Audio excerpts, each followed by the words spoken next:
most importantly, and friends, and you realize that everybody is not moving at the same pace as far as their evolution in consciousness and enlightenment and spirituality. But at the same time, when people tell you, well, I love you no matter what, but then they footnote it with, do you still believe in XYZ? To me, it is still something that may or may not shift the value or even the genuineness of the relationship. Because if your relationship with me or mine with you is based on the fact that you believe absolutely the same way that I do, there would be a lot of people that would no longer associate. We know it's right, even in bloodlines and families. All families don't even agree theologically on the same thing, but yet we will.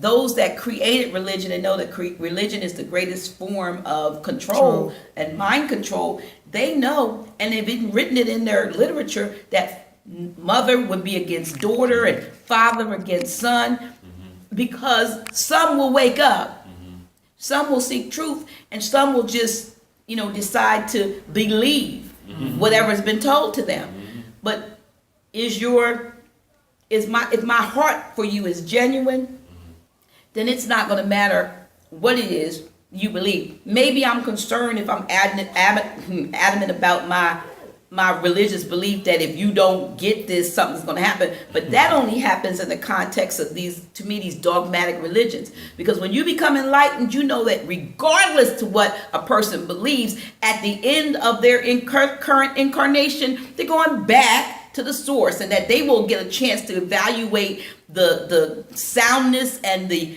completeness of their own experience, whether or not they did what it was they set out to do. And we teach people that this angry God is going to judge us and say, you messed up here, you messed up there, and to hell with you, if you will. And that's what people fear. Most people, what I say, go to like churches and become part of groups like that because they want that fire assurance. You know what I mean? They talk about blessed assurance, they want fire assurance. They want to make sure that they escape the torments of hellfire. But those things have been created to keep people in line. Right. You know what I mean? And so, that's why I believe the place that we are in today, in Enlightenment, and why so many people have approached me lately about, I saw you on TV, Christians, I saw you on TV and I like what you were saying, because a lot of people finally are having these questions because we've been told what? Don't question God. So people even suppress their own natural inclination to want to know more, to want to say, is this true? Or I feel as if, there may be another road. And I'm going to move away because I like what you've got up there. But one of the greatest examples that I can share with regard to the various paths that we take, for instance, say you're going to Washington, D.C., all right, or Baltimore. If you're going to Baltimore and I'm going to Baltimore and she's going to Baltimore, we may start out all here at House of Reawakening Minds. But you might start out going down 40. You might go down until you can get on 13 and go down 40. And somebody else may get on go down 495 and stay on 495 for as long as they can, get off and whatever. Somebody else may go decide, I'm going to go 301 and then jump on the bridge this way and go. But at the certain point in time, we all end up at the Baltimore Harbor. We didn't go the same route.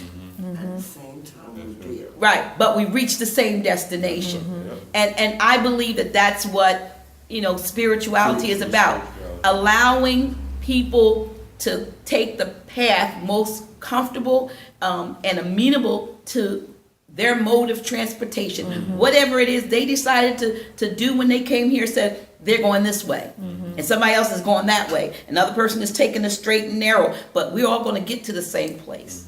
And that's what I think the message of this place of House of Reawakening Minds, and not being judgmental. It's got to be spread, and above all else, like we were talking about, that's true. Love.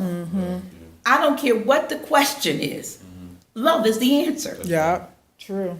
It Yeah. really does not matter because like the scripture says in 1 Corinthians 13, though I, speak with the tongues of men and of angels and have not love, it says I'm nothing. It said I am a sounding brass and a tinkling cymbal, and I can give all my money to the poor and give my body to be burned. But if I got a nasty attitude and I can't love you or myself, it profits me nothing. And I think that's the key. Yeah. If you love, you can't hate. You can't You go can't. And if you're not hating, you're not killing, you're not denying, you're not downing, but you're uplifting and supporting and putting a positive, output, not just for yourself, but for everyone, For others, That's all right. beings. all beings. Ashe.